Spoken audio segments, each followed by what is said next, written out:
हर हर महादेव। जय श्री राधे मित्रों। आज हम सभी श्रीमद् भगवद गीता के श्रद्धा त्रय विभाग योग नामक 17वें अध्याय का और महात्म्य का श्रवण करेंगे। श्रीमद् भगवद गीता के 17वें अध्याय का महात्म्य। श्री महादेव जी कहते हैं, पार्वती 16वें अध्याय का महात्म्य बतलाया गया। अब 17वें अध्याय की अनंत महिमा श्रवण करो। राजा खड़गबाहु के पुत्र का दुशासन नामक एक नौकर था। वह बड़ी खोटी बुद्धि का मनुष्य था। एक बार वह मांडलिक राजकुमारों के साथ बहुत धन की बाजी लगाकर हाथी पर चढ़ा और कुछ ही कदम आगे जाने पर लोगों के मना करने पर भी वह मूर्ख हाथी के प्रति जोर जोर से कठोर शब्द करने लगा। उसकी आवाज सुनकर हाथी क्रोध से अंधा हो गया और दुशासन हाथी पर बैठने का प्रयास करते करते पैर फिसल जाने के कारण पृथ्वी पर गिर पड़ा। दुशासन को गिरकर कुछ उच्च श्वास लेते देख काल के समान निरंकुश हाथी ने क्रोध में भरकर उसे ऊपर फेंक दिया। ऊपर से गिरते ही उसके प्राण निकल गए। इस प्रकार कालवश मृत्यु को प्राप्त होने के बाद उसे हाथी की योनि मिली और सिंहल द्वीप के महाराज के यहाँ उसने अपना बहुत समय व्यतीत किया। सिंहल द्वीप के राजा महाराज खड़गबाहु से बड़ी मैत्री थी, अतः उन्होंने जल के मार्ग से उस हाथी को मित्र की प्रसन्नता के लिए भेज दिया। एक दिन राजा ने श्लोक की समस्या पूर्ति से संतुष्ट होकर किसी कवि को पुरस्कार रूप में वह हाथी दे दिया और उन्होंने 100 स्वर्ण मुद्राएं लेकर उसे मालव नरेश के हाथ बेच दिया।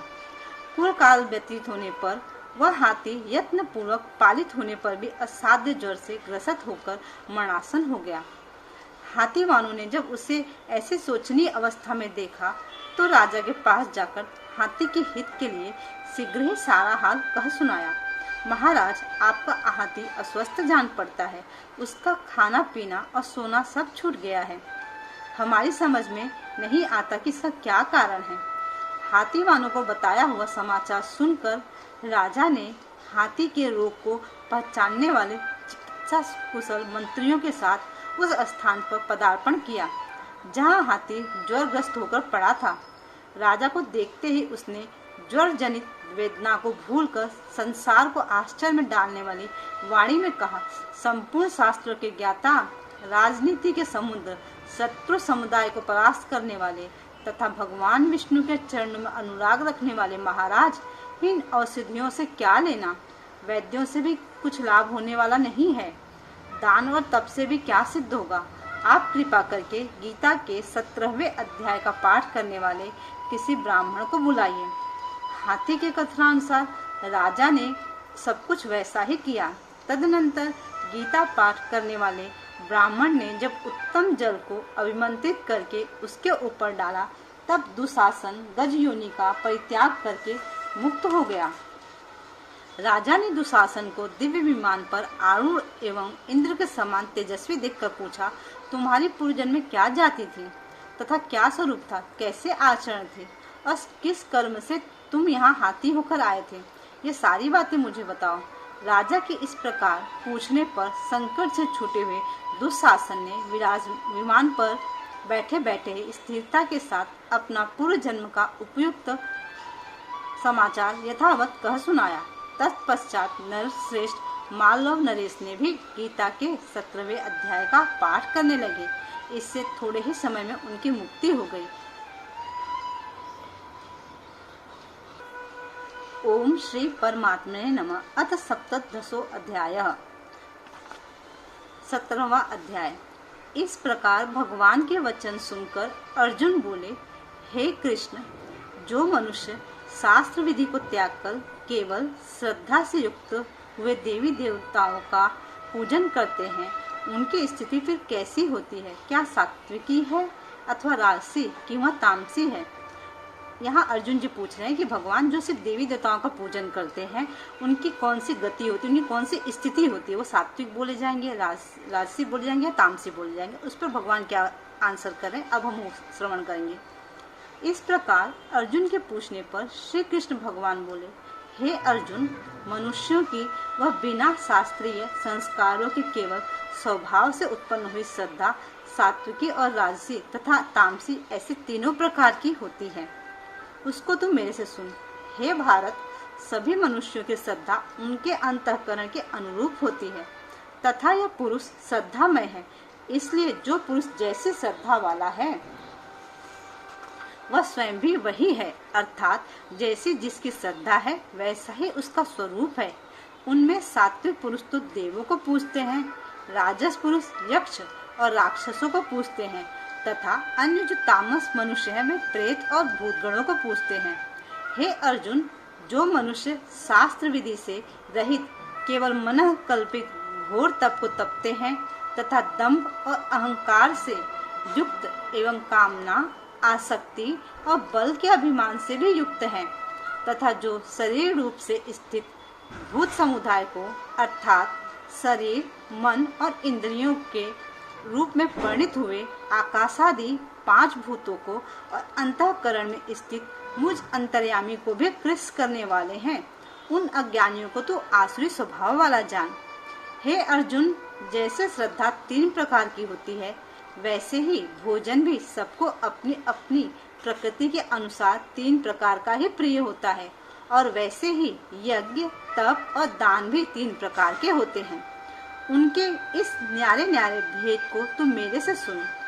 आयु, बुद्धि, बल, आरोग्य, सुख और प्रीति को बढ़ाने वाले एवं रसयुक्त, चिकने और स्थिर रहने वाले तथा स्वभाव से ही मन को प्रिय ऐसे आहार अर्थात भोजन के पदार्थ तो सात्विक पुरुष को प्रिय होते हैं। कड़वे, खट्टे, लवण युक्त और अति गर्म तथा तीक्ष्ण, रूखे और दाहकारक एवं दुख, चिंता और रोगों को उत्पन्न करने वाले आहार अर्थात भोजन करने के पदार्थ राजस पुरुषों को प्रिय होते हैं तथा जो भोजन अधपका, रस रहित और दुर्गंध युक्त एवं बासी और उच्छिष्ट है तथा जो अपवित्र भी है वह भोजन तामस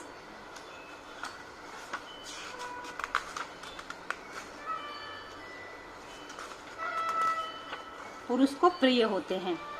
हे अर्जुन, जो यज्ञ शास्त्र विधि से नियत किया हुआ है तथा करना ही कर्तव्य है, ऐसे मन को समाधान करके फल को न चाहने वाले पुरुषों द्वारा किया जाता है, वह यज्ञ तो सात्विक है।